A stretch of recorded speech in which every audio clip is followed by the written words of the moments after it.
Jadi gini, Ti. Kita langsung aja ya, kita mulai obrolan kita yang mungkin akan panjang gitu. Berhubung ngomongin tentang Isra Mi'raj. Sebenarnya apa sih definisi dari Isra Mi'raj itu menurut Uhti sendiri nih? Alhamdulillah, salatu wassalamu ala rasulillah, la nabiyya ba'dah. Rabbi syrah li sadri sirri amri wa hlul 'uqdatam min lisani yafqahu qawli. Rabbi zidna 'ilma wa rizqna fahma. Allahumma iftah 'alaina futuha arifin waj'alna min awliya'i wa salihin. Allahumma atina husna taqwa zakiyya akraman kita anta waliyuha wa maulaha ya rabbal alamin. Tadi Uti Rizky nanya tentang definisi Isra Mi'raj. Sebagaimana yang kita ketahui, kalau kita nggak tahu namanya definisi, maka nanti kita salah kaprah gitu. Nah, kalau menurut saya pribadi, asal kalimat Isra dan Mi'raj itu kan dari bahasa Arab. Jadi Isra itu sebuah diperjalankan. Kalau Mi'raj itu namanya su'ud. Su'ud itu tangga atau sulam gitu kan. Nah, jadi secara keseluruhan, secara istilah, Isra dan Mi'raj ini ya dua perjalanan yang terjadi atau yang dilakukan oleh Nabi Muhammad SAW dalam satu malam gitu. Kurang lebihnya seperti itu kalau menurut saya definisinya. Oke, kalau menurut Uhti sendiri nih, bagaimana pandangan Uhti tentang Isra Mi'raj ini? Oh, jelas lah, Isra Mi'raj ini sebuah peristiwa yang luar biasa, yang menakjubkan, yang istimewa gitu. Dan pasti kayaknya belum pernah terjadi kecuali hanya kepada Nabi Muhammad SAW gitu. Iya, ya. Katanya Uti tadi ini adalah salah satu peristiwa yang istimewa. Tapi apa yang membuat dia sangat istimewa? Selain ya, seperti yang kita tahu dan dijelaskan tadi, kalau dia adalah perjalanan satu malam, apa yang istimewa dari Isra Mi'raj? Banyak sebenarnya peristiwa yang istimewa. Salah satunya itu yang luar biasa itu ya kita kutip ya, Nabi bisa berjumpa dengan para nabi-nabi terdahulu. Kemudian juga Nabi yang luar biasa liqa'u billah, meskipun dalam konteksnya liqa'nya entah dengan wujud apa, wallahu alam kan gitu. Tapi yang jelas sampai akhirnya Nabi menerima langsung perintah salat dari Allah SWT yang awalnya 50 rakaat 50 waktu, 50 rakaat ya. Ya, menjadi 5 rakaat 5 waktu lah. Itu sih yang peristiwa menurut saya kenapa Isra Mi'raj itu istimewa. Karena apa tadi? Karena dalam peristiwa ini Rasulullah mendapatkan perintah langsung, perintah sholat langsung dari Allah ya, langsung bertemu. Padahal Nabi Jibril aja itu nggak bisa. Kalau yang setahu sependek yang saya tahu, Malaikat Jibril aja nggak bisa ketemu langsung sama Allah gitu ya. Iya, gitu kan ya.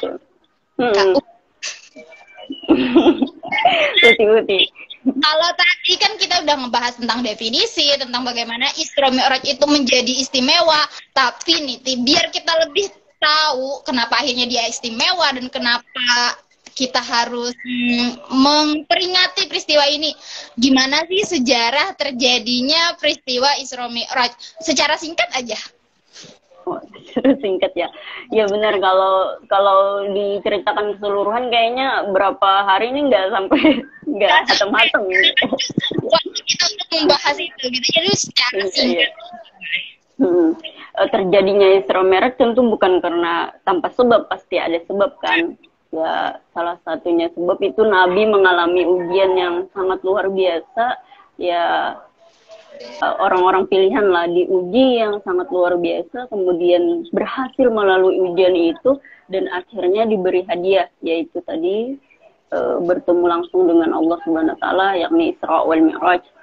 Ya. Kenapa? Ujian apa yang terjadi sama Nabi kan gitu?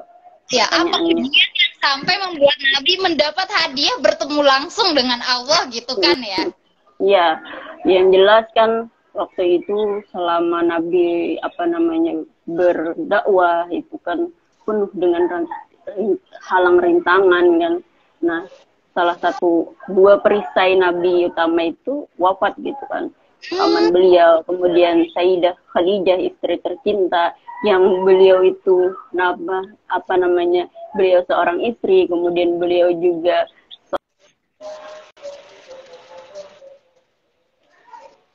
Oke. Wow, ini selalu ujian kita sih. Iya. Gangguan. Boleh diulangi? Ya ditinggal wafat orang tercinta itu pasti sangat dalam gitu. Apalagi ini yang timing kan, ibaratnya perisai dari kaum Quraisy gitu. Selama selama dua orang yang tercinta itu hidup, Nabi masih banyak gitu kan orang yang tidak suka, apalagi setelah wafat keduanya itu gitu. Nah, Nabi ditinggal wafat, akhirnya mendalami kesedihan. Dulu kan di zaman dulu tidak ada yang namanya tahun Hijriah, tahun Masih tidak ada kan. Jadi akhirnya digelari Amul Husni, yaitu tahun duka cita. Sama ketika lahirnya Nabi, ya, ketika lahirnya Nabi kan waktu itu adanya tentara gajah, jadi digelari lah Amul Fil gitu. Nabi kan setelah wafatnya Khadijah, hijrahlah ke Taif. Dikira kan di Taif mendapatkan sambutan yang luar biasa, tala al-badru alaina. Ternyata orang-orang Taif itu menyaksikan Nabi itu dengan moral dan itu fisik juga lah, kayak gitu. Tapi Nabi tidak berdoa kepada Tuhan untuk hancurkan kota Taif, tidak musnahkan orang-orang Taif, tidak gitu kan. Nah, kalau kita kan sebagai umat yang awam ini, kalau nggak dizalimi aja rasanya terzalimi gitu. Betul banget tuh, Ti. Kayak perasaan sendiri gitu ya. Ya. Mungkin itulah asbab Isra Mi'raj itu terjadi gitu. Lanjutnya setelah mendapat itu prosesnya tuh, Ti. Dalam pemahaman Ana tuh, kalau Isra Mi'raj itu hanya perjalanan satu malam. Tapi apakah memang sebenarnya Isra Mi'raj itu perjalanan satu malam atau ada perjalanan lain, Ti? Nah, ini juga sebagai kita orang Muslim kan kayak gitu. Zaman dulu kan jarak antara Masjidil Haram ke Masjidil Aqsa itu kan kurang lebih 1.300-an lah, atau 1.500 kilometer lah. Kalau dulu kan nggak ada pesawat zaman sekarang gitu. Nah, yang ada itu unta yang batik yang lambat banget gitu lah. Nggak mungkin kan. Nah, maka waktu itu ketika Nabi selesai Isra Mi'raj itu, Nabi langsung bercerita nih, ngasih kabar ke orang-orang Quraisy sama orang-orang mukmin. Jadi orang-orang waktu itu terbagi kepada 3 kelompok gitu. Nah, yang pertama itu yang beriman mungkin tambah beriman, yang kafir tambah kafir. Dah, yang dia awalnya beriman bisa jadi kafir, dan yang awalnya kafir bisa jadi beriman, kayak gitu. Terbagi kepada 3 kelompok waktu itu. Dan kita saat ini mungkin nggak percaya, tapi sains sudah membuktikan kan bahwa kecepatan pesawat yang biasa aja itu per jamnya itu kan 1.000 km kayak gitu. Itu pesawat biasa. Tapi kalau pesawat jet ya, itu mungkin lebih kayak gitu. Jadi pasti dan terjadi pasti gitu. Terjadi satu malam 2 peristiwa. Nah itu pertama tadi adalah perjalanan dari Masjidil Haram ke Masjidil Aqsa. Apakah itu juga dalam rentan waktu 1 malam? Perjalanan Masjidil Aqsa ke Masjidil Haram dan perjalanan menuju bertemu Allah tadi kemana? Sidratul Muntaha. Nah, itu juga dalam 1 malam. Kalau dalam hadisnya itu kan malam? Iya, peristiwa itu terjadi, dua peristiwa itu terjadi dalam satu malam.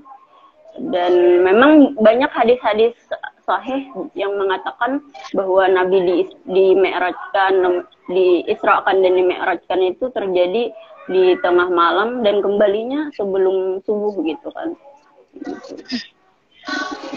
Dan dalam peristiwa itu Nabi kan bersama ditemani sama Jibril dan juga Mikael kalau nggak salah, dan tunggangan Nabi atau kendaraan Nabi saat itu buruk gitu kan. Di hadis juga dijelaskan bahwa buruk itu tingginya kurang lebih keledai kayak gitu, dan tubuhnya kayak begal, bentuknya putih.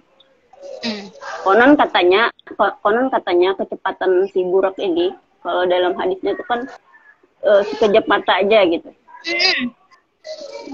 Nah, jadi ketika perjalanan Nabi diisrakan dari Masjidil Haram ke Masjidil Aqsa itu, Nabi di Masjidil Aqsa itu Nabi mengimami para nabi gitu. Para nabi, setelahnya baru dijalankan ke atas langit. Di langit pertama Nabi bertemu dengan Nabi siapa? Nabi Adam. Nabi Adam kalau nggak salah. Nabi Adam. Sampai akhirnya bertemu dengan para nabi-nabi ulul azmi, karena Nabi Yusuf, Nabi Musa, kan Nabi Isa, Nabi Zakaria kayak gitu. Dan akhirnya langsung liqa'u billah, bertemu dengan Allah. Yang menarik di sini ketika bertemu dengan Allah itu Nabi Muhammad ini teringat dengan kisahnya Nabi Musa gitu. Jadi Nabi Musa itu mengadu sama Tuhan, protes sama Tuhan. Kenapa ini dengan wasilah terus? Kenapa ini dengan perantara terus? Ya Allah, perintahmu ini kenapa lewat lewat perantara terus gitu kan? Oke. Lalu Nabi Musa mengeluh kan. Akhirnya 40 tahun mengeluh, baru Allah itu mengabulkan permintaannya Nabi Musa. Nah, ketika Allah perintahkan Musa, wahai Musa, kamu naiklah ke Bukit Sur Sinai kan yang ada di Mesir. Nah, kemudian Nabi Musa naiklah ke Bukit Sur Sinai. Habis itu kata Allah, ya Musa, tunggu dulu gitu kan. Kenapa nunggu nih? Musa bingung kan. Lalu Uti tahu nggak ceritanya?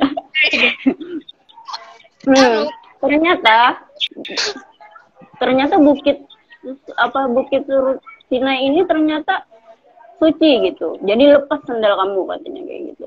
Saya lepas sendal, ternyata Bukit Sur Sinai itu hancur gitu. Wow. Hancur. Dan Nabi Musa pingsan. Kala itu pingsan Nabi Musa. Tersadar kenapa hancur? Karena ternyata cahaya pantulan Allah itu yang sudah 70 hijab itu hanya satu hijab gitu terbuka. Tiba-tiba hancur gunung itu kan, Nabi Musa pingsan. Nah, ketika sadar itu pantulan cahaya Tuhan itu ketika dipandang oleh kaum Nabi Musa itu buta gitu. Oh. Iya, saking luar biasa kan pantulan cahaya Tuhan. Karena di awal Nabi Musa menantang nih, ingin bertemu Tuhan. Tapi akhirnya kan kalau Allah Musa taklima itu kan dalam Al-Quran. Kayak gitu. Ya, kemudian saking karena tahu bahwa Musa sadar bahwa beliau menantang Tuhan kan, akhirnya bertaubat selama 40 hari itu ditutup aja tuh wajah tuh. Gitu. Karena takut nanti yang lihat nanti buta lagi gitu. Iya. Nah, karena sadar melepas sandal itu ketika ingin di Sidratul Muntaha itu Nabi melepas ke sandal. Oh, ternyata istimewanya Nabi ini luar biasa ya. Nabi istimewa. Kata Tuhan apa? Kata Tuhan, ya Muhammad gitu kan. Gak usah dilepas gitu. Nah, bedanya Nabi Musa sama Nabi Muhammad kan gitu.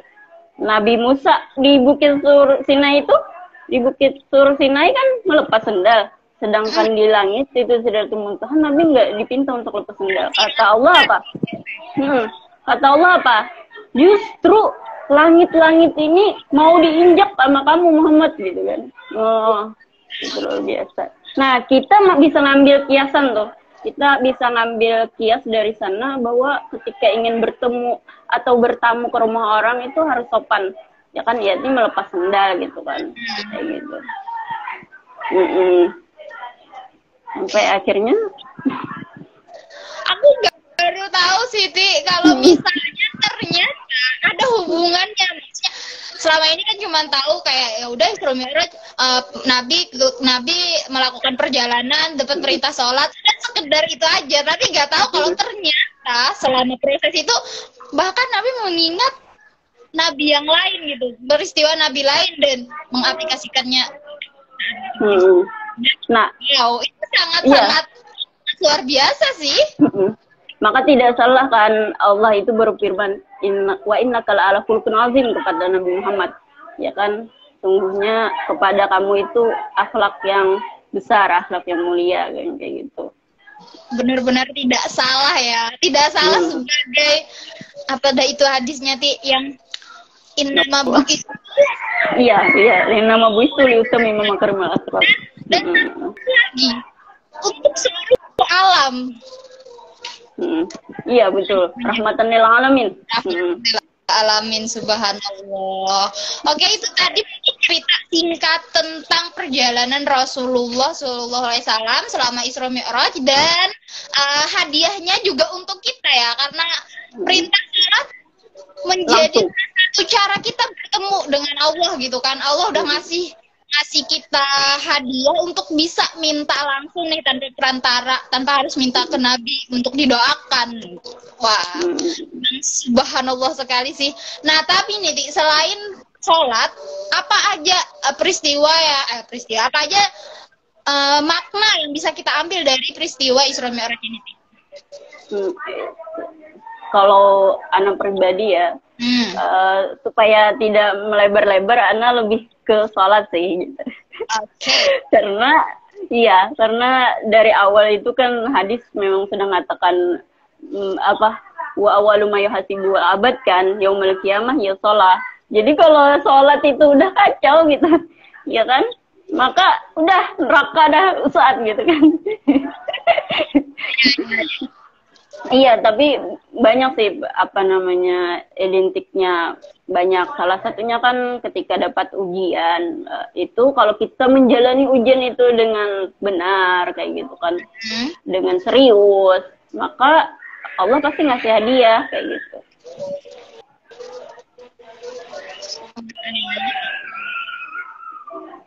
Ya. Selain itu, selain sholat, selain ujian, apakah ada lagi yang mungkin bisa membangkitkan semangat kita gitu tuh sebagai muslim yang masih muda, muslimah yang masih muda gitu?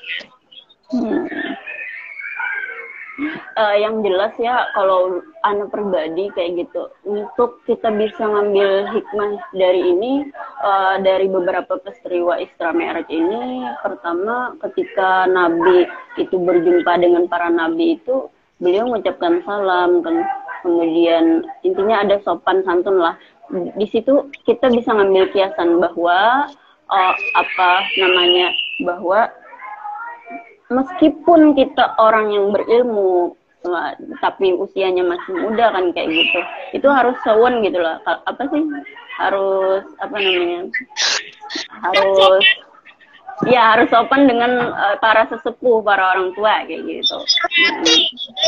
Ya. Tapi paling di garis bawah itu ya adalah sholat gitu. Jadi sholat itu udahlah kan, Allah berfirman inna sholata tanha 'anil fahsya'i wal munkar.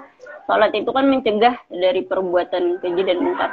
Nah, yang anak alami kan, yang saya alami di dunia ini, di dunia ini seakan-akan sholat itu kayak hal yang biasa kalau tertinggal gitu. Padahal kan justru sholat itu yang mencegah kita dari yang namanya mungkar dan membedakan kita juga antara orang yang Islam dengan orang kafir kan kayak gitu. Nah itu sih yang perlu digarisbawahi. Karena beberapa ya anak ikut kegiatan di luar. Kayak Allah sholat itu enggak sampai mau apa namanya jam waktu sholat berikutnya kayak gitu. Nah itu rasa pedih deh, kayak gitu. Nah, jadi penting ya. Sangat penting. Perintahnya pun langsung dari Allah kan yang diambil oleh Nabi. Kemudian kan ketika kita ketika kita sakit itu masih ada afu dari Tuhan kan. Kalau tidak bisa tidak ada wudhu, kita bisa ngambil ngambil tayamum kan kayak gitu. Kalau nggak bisa gerak kan kita bisa isyarat kan kayak gitu. Yang penting sholat gitu, saking luar biasanya. Nah, saya pun kan membuktikan bahwa gerakan sholat itu ternyata berpengaruh untuk kesehatan diri kita gitu kan.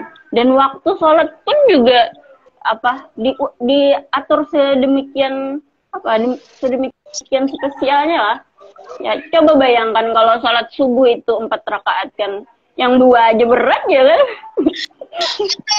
betul 2 aja kayaknya masih berat gitu yang belum kerjakan. Iya. Ya. Iya, habis itu kan coba juga zuhur itu kenapa anggaplah kalau kita di Indonesia kan jam 12.30 lah kayak gitu kan.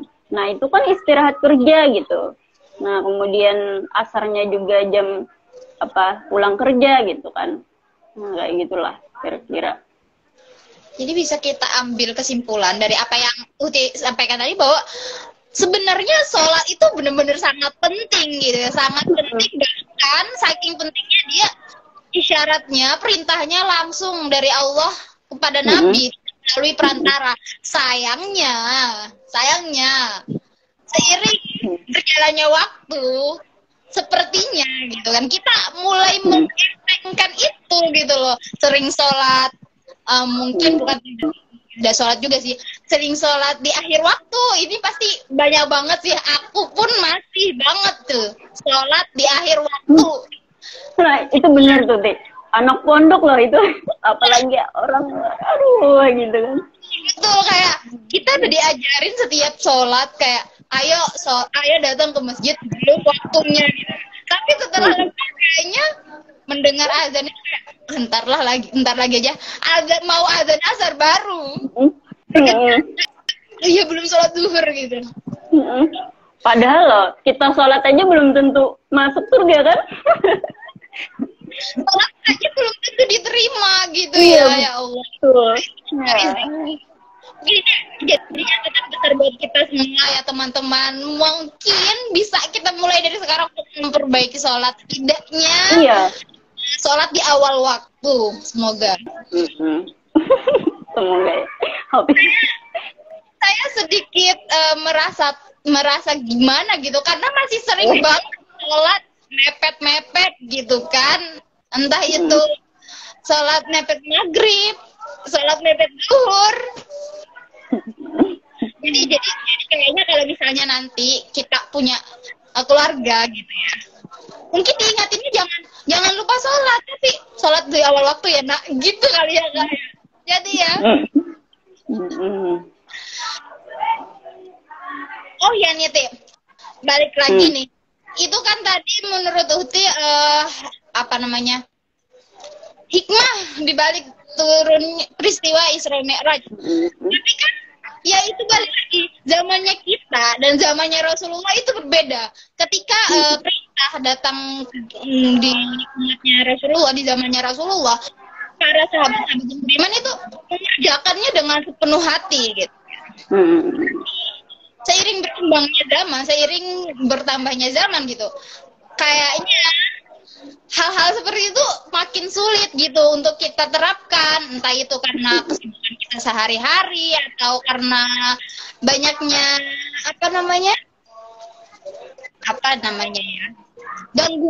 gangguan dari luar gitu. Nah, kalau sendiri gimana caranya agar kita bisa tetap menerapkan spirit Isra Mi'raj ini dalam kehidupan kita sehari-hari meskipun kita tidak hidup di zamannya Rasulullah? Nah justru makanya kita kan dipinta untuk talabul ilmi kan, menuntut ilmu. Nah semakin kita tahu maka kita semakin uh, memilah lah yang mana yang hak, yang mana yang batil kan kayak gitu. Nah, jadi sebagai umat modern kayak gitu, ya kita harus menuntut ya. Iya, harus menuntut ilmu lah. Salah satunya kan sains sudah membuktikan kan, adanya pesawat itu kan apa namanya, ternyata perjalanan Isra Mi'raj itu bukan dongeng belaka gitu kan. Nah, kalau kita udah tahu, habis itu ngambil hikmah tentang sholat itu tadi, kalau kita mengerjakan sholat dengan benar kayak gitu kan, jelas itu tanhanil fahsya'il munkar, mencegah dari perbuatan, ya controllingnya itu di sholat gitu, kayak gitulah kurang lebihnya. Jadi kalau kita sholat, habis itu kan kita mau curi misalnya kan, loh aku kan sholat nih, nanti tabunganku kan berkurang gitu ya. Mohon sabar ya teman-teman, sedang loading, semoga tidak lama karena sayang banget kalau kita harus mengulang karena loading. Oke. Saya lanjutkan lagi. Iya. Sama satu hal kan, ketika Isra Mi'raj itu kan Nabi kan apa namanya, di sana dilihatkan surga dan neraka kan, didampakkan surga dan neraka. Nah, maka kita harus meyakini tuh ternyata surga dan neraka itu udah disiapkan gitu kan. Nah, berarti ya patokan kita tuh itu kan. Nah, patokannya itu, wah ini surga buat siapa, ini neraka buat siapa. Ya betul. Ya. Perlu yakin gitu ya, meyakinkan diri sendiri lagi. Ya itu dulu udah dikasih tahu loh, kita itu udah ada tempatnya nanti di akhir. Nah, bagi orang Islam kan harus mengimani itu kan. Jadi mencarger iman itu dengan salah satunya mengkaji tentang sirah Isra Mi'raj ini gitu. Oke, yang bisa aku highlight dari apa yang diomongin Edo tadi itu adalah mengkaji, menuntut ilmu lagi. Kayak mungkin kita dulu sudah pernah mendapatkan pelajaran-pelajaran tentang itu, meski mungkin sekilas, dan bukan rasa cinta itu terus-menerus. Kita harus terus-menerus juga untuk mengkaji dan belajar lebih banyak lagi, memperdalam ilmu tentang peristiwa-peristiwa itu, sehingga spirit-spirit itu tetap hidup sih, tetap dalam hati kita ya. Sedikit tuh sebenarnya ya Isra Mi'raj ini luas banget kayak gitu. Cuman Ana mau menekankan di sholat itu tadi gitu. Jadi sebenarnya ada sedikit cerita. Jadi ketika Isra Mi'raj itu Nabi itu sangat memperhatikan umat gitu. Ketika Jibril itu membawa burak itu, Nabi udah nanya tuh. Ada Ana membaca kitabnya kan. Nabi tuh nanya sama ini apa namanya, nama Jibril, ini kendaraan saya, nanti bagaimana kendaraan umatku hari kiamat gitu kan. Nah kayak gitu. Di Tuhan ketika bertemu dengan Tuhan pun, meskipun ini tanda kutip ya, entah wujudnya atau Allah alam ya, kayak gitu, atau cahayanya saja Nabi Muhammad bertemu, itu Nabi minta ampun, Allahumma firli ummati Sayyidina Muhammad gitu. Jadi Nabi itu kalau diceritakan itu membela dan menyayangi banget umatnya gitu. Kalau diceritakan itu wah nangis tuh. Aku jadi malu. Dia nggak pernah ketemu sama umatnya. Nggak pernah ketemu. Bahkan beliau tidak tahu gitu. Tidak tahu sampai kapan nih. Akan sampai berapa tahun lagi sampai akhirnya kita benar-benar menghadapi hari kiamat. Apa namanya risalah yang beliau bawa ini ada, tapi beliau sudah benar-benar memperhatikan kita,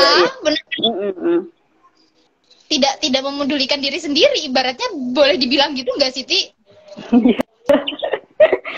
Maksudnya saking cintanya gitu loh, kayak beliau bisa nih gitu, bisa merasakan sakit yang lebih besar, yang penting umatku enggak.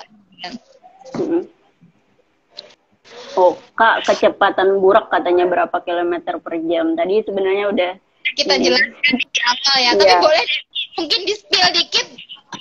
Aduh ya Rob. Ya, kalau menurut hadisnya itu hadis yang dikatakan kan cepatnya burak itu ketika kita memejamkan mata itu dia udah hilang kayak gitu, saking cepatnya kan. Maka tidak heran ketika Nabi Sulaiman membangun istana untuk siapa? Ratu Bilqis ya? Kayak gitu. Nah, kata Nabi Sulaiman kan siapa yang mau bisa bikin istana kan kayak gitu untuk itu.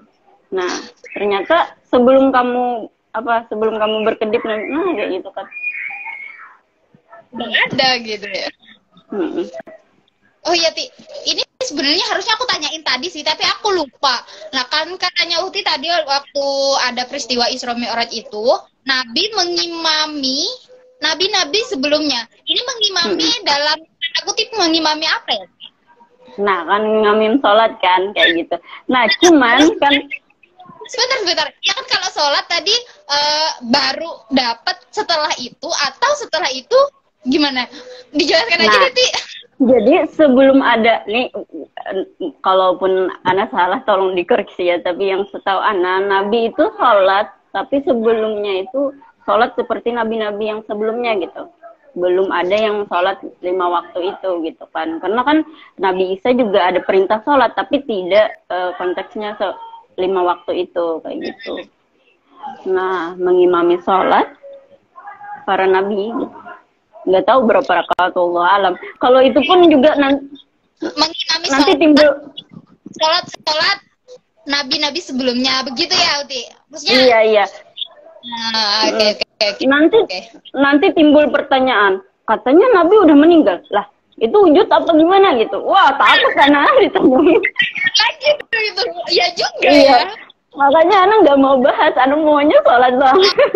Oke, makanya dari tadi langsung kabur ya, nggak mau bahas tentang itu. Iya, karena bukan ranah Ana ini. Itu juga bukan ranah kita ya teman-teman, yang jelas kita dari tadi udah menekankan tentang sholat. Jadi mungkin kita bisa mengasih spirit untuk diri kita sendiri untuk memperbaiki sholat mulai dari sekarang. Jadi nggak cuma merayakan peristiwa Isra Mi'raj yang oh iya sekarang Isra Mi'raj aja Nabi tuh kayak gini, tapi apa loh, ini loh hadiah dari Isra Mi'raj yang masih bisa kita lakuin dan akan selalu kita lakukan. Iya, gitu kan. Tidak pernah luntur. Iya, arkanul Islam kan.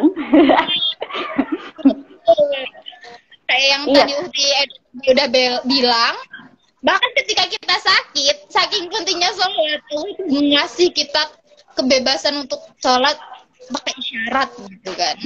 Iya, saking luar biasa lah kayak gitu kan. Nah, sholat juga kan dari saya tadi kan juga bagus untuk kesehatan. Kemudian sholat itu kan juga bertemu kita langsung dengan Allah gitu kan. Tawajjah billah kalau kita kan menghadap Tuhan. Nah, dengan sholat juga kan hati kita tuh bisa jadi terhibur lah kayak gitu. Tenang, bahagia kayak itu. Coba nggak ada sholat mungkin ya. Nah, nanti Ana kabur ke lain nih. Iya, coba lihat orang-orang kafir itu kan dia nggak sholat akhirnya bunuh diri kan kayak gitu. Karena tidak ada yang ini yang ditanyakan. Uhti tadi dari tadi selalu bilang bahwa sholat adalah yang menjadi kontrol manusia gitu. Tapi gimana nih kalau sholatnya nggak khusyuk? Nah itu tadi kan yang penting itu kan tanyakan dulu. Nah, tapi kan di sana gitu kan, entah itu khusyuk atau tidak kan, itu yang penting ibadah kita sama Tuhan tadi kan. Memang jarang kita ini khusyuk untuk sholat. Ketika sholat tiba-tiba ada hujan kan, waduh jemuran gue nih gimana nih? Iya kan? Tapi kan jelas sudah kan hadisnya as-sholatu imaduddin, sholat itu tiang agama. Kalau rusak maka rusaklah semuaan kayak gitu. Semuaannya Banjar ini apa ya. Insya Allah teman Witok ngerti kok ya. Nah, kalau dari Uhti sendiri tips untuk setidaknya menambah kehusyuan, menambah kehusyuan saat sholat itu gimana, Ti? Menurut yang udah Uhti praktekkan mungkin atau pernah dikasih tahu gitu. Berat ini. Berat tapi kita bagikan, Ti. yang jelas ya kan, kita kalau dunia habit itu kan kebiasaan tuh dimulai dari misalnya apa namanya, memahami dulu. Nah, apa isi-isi bacaan dari sholat itu kan, dari doa kita aja, inna sholat, apa namanya, apa Black. ya astagfirullahaladzim, iya apa namanya, Allah berkabiro, alhamdulillah. bukan Bukan. wa mahya, yang wa mahya ya wa mati, nah itu kan alhamdulillahirabbil alamin. Nah kan, salatku, ibadahku, matiku kan gitu, ada Allah gitu. Kemudian juga sunah-sunah yang lainnya kan. Nah kalau kita memahami itu, mungkin nangis kita ya, khusyuk lah kita gitu. Mungkin seperti itu. Makanya kan tidak heran kan para sahabat dulu, ada ular di depan pun nggak masalah gitu. Kalau kita boro-boro ya. Belum ularnya belum datang dah udah minggat duluan, Ti. Oke, tenang teman-teman, sabar, semoga tidak lama. Aku nggak tahu ya, tapi ini apakah sinyalnya atau sinyalnya Uti Edo yang... Nah, oke, udah ketemu lagi. Kendalanya kita itu kalau lagi live memang seperti ini, Ti. Pasti sinyal. Iya. Ya, tidak apa-apa, tapi Ana bahagia kok ketemu antum. Alhamdulillah, kita udah lama memang nggak ketemu ya, Ti ya. 10 tahun lebih kayaknya. Berapa sih? 10, berapa? Ya 2008, 2000. Iya, 10 tahun lebih. 2011 itu aku udah di Madura kayaknya. Iya. Kita reunian lewat TikTok ya teman-teman. Jadi ini adalah waktu SMP teman-teman. Oh ya, udah balik ke topik ya. Tadi apakah sudah aku tanyakan, apakah kira-kira tantangan yang akan kita hadapi untuk menerapkan spirit Isra Mi'raj dalam kehidupan sehari-hari, which is tadi sholat. Tantangannya itu. Kalau kita hidup ini pasti ada asam manis kalau kata orang kan, gitu. Pasti ada. Segala peraturan itu di awal itu pasti ada yang namanya setuju pro kontra lah kayak gitu. Nah, tapi bagaimana kita melihatkan, kita ngambil intisari atau pelajaran dari para wali-wali terdahulu itu kan, memasukinya tuh jangan langsung haram, apa namanya, bid'ah gitu kan. Iya. Cara kita harus misalnya apa namanya, merasuki lagi, apa namanya, kita berbaur dengan para pemuda-pemuda ini, jangan langsung menjudge apa namanya, ini haram, ini halal, ini apa gitu. Tidak bisa kayak gitu. Kita harus pelan-pelan gitu. Pelan-pelan mengenalkan. Baru ketika udah sampai, baru ketika masuk kan mudah kayak gitu untuk menyaringnya. Kayak gitu sih kurang lebihnya. Berarti apa tuh, Di? Masuk dengan santai. Ya kurang lebih kayak gitu dengan gayanya kan. Nggak bisa kita langsung mengatakan ini halal, ini haram langsung kayak gitu, to the point gitu, nggak bisa. Jadi kita lihat dulu nih kebiasaannya ngapain. Misalnya kebiasaannya dia suka nongki misalnya kayak gitu. Ya kita dekatin dengan versi begitu. Kita adakan halakah-halakah misalnya di sana di tempat mereka gitu kan. Di tempat. Tapi yang ibaratnya friendly atau apa yang gaul lah gitu, nah, bukan yang, tapi sesuai syariat kan kayak gitu. Oke, menyesuaikan dengan target audiens kan. Ya seperti itu. Gimana, Ti?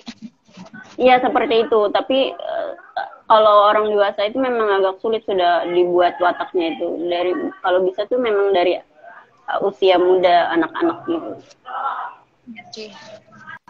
Meskipun susah tapi bisa lah ya, Ti ya. Iya, karena habit itu apa namanya, kalau udah terbiasa 40 hari itu mudah katanya kayak gitu. Makanya kan kalau eksperimen yang tikus misalnya kan, tikus itu awalnya pertama dia nggak tahu jalan kan, dikasih jalan kayak gitu, nggak bisa keluar. Berikutnya hari kedua, hari ketiga, sampai hari berikutnya dia mulus tuh kayak gitu untuk mencari jalan keluar.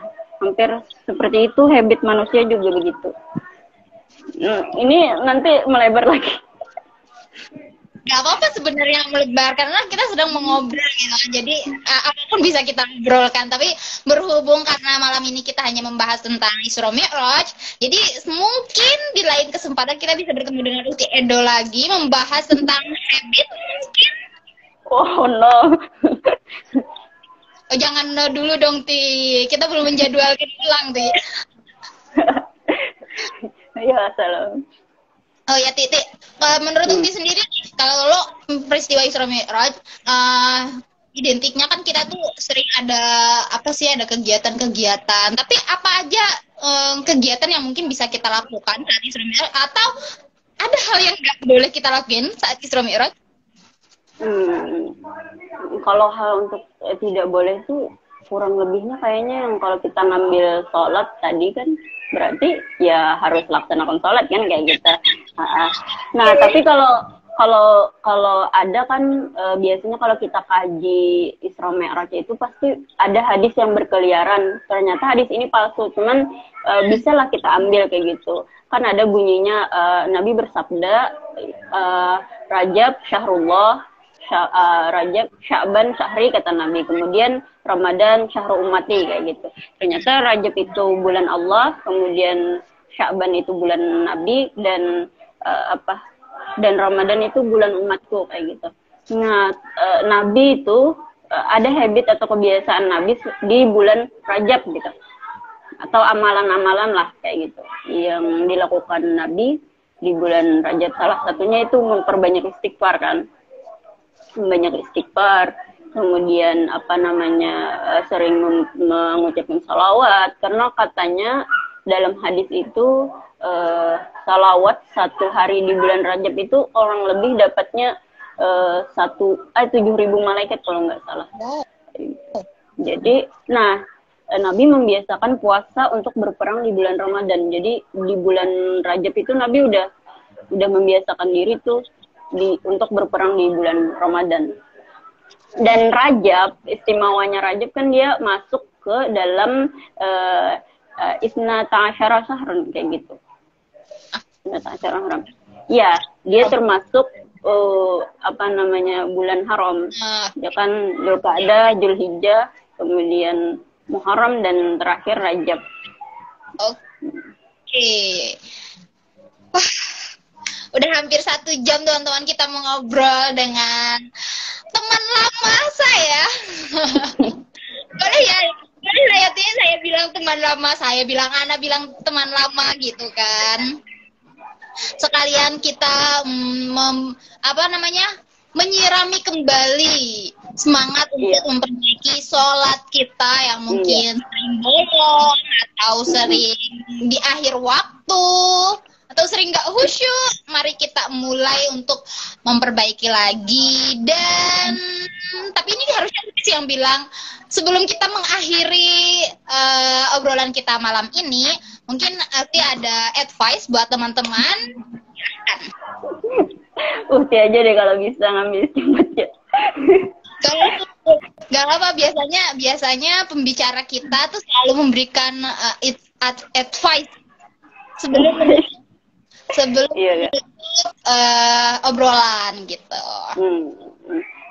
Teman-teman sekalian, mungkin yang bisa kita ambil dari sirah Isra Mi'raj ini salah satunya yakni jalani, manusia itu tidak luput dari yang namanya ujian. Jadi jalani aja ujian itu dengan sungguh-sungguh agar mendapatkan hasil yang mumtaz.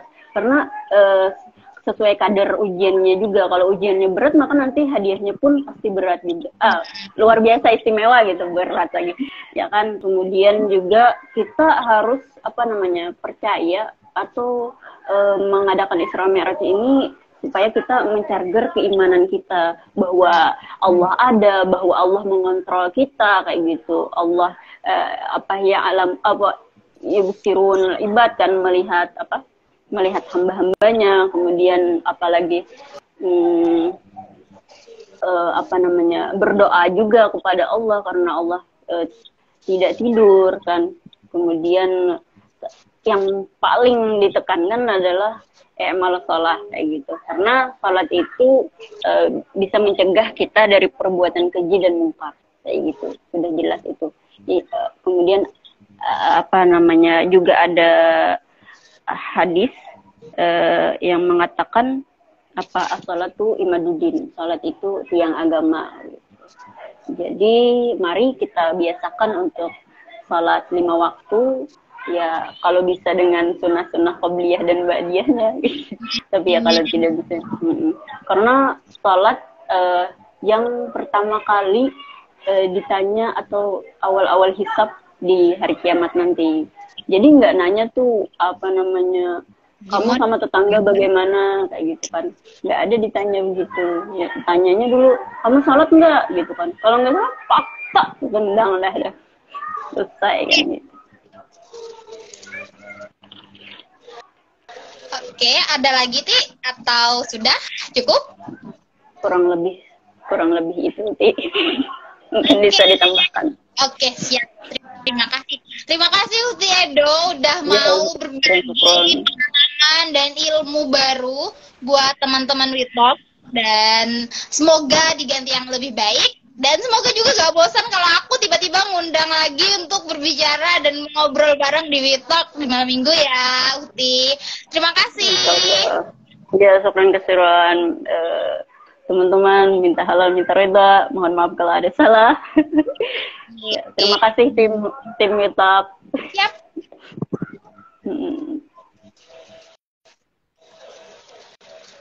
Wah, luar biasa sekali teman-teman. Ada banyak sekali pengetahuan baru yang aku tahu tentang Isra Mi'raj ini, karena memang aku dari dulu tuh kayak Isra Mi'raj itu hanya mengenal sebatas itu adalah perjalanan Rasulullah menuju Sidratul Muntaha, bertemu Allah dan mendapat perintah sholat gitu loh, tanpa tahu ada apa aja nih sebelum perjalanan itu, kenapa perjalanan itu bisa ada gitu. Kayak wah, memang sempit sekali ternyata ilmunya saya gitu kan. Dan dari Tiado tadi kita diingatkan kembali untuk tetap selalu menjaga sholat, karena walau bagaimanapun keadaan kita, sholat gak pernah luntur, perintah sholat gak pernah luntur. Jadi memang harus selalu dilakukan 5 waktu.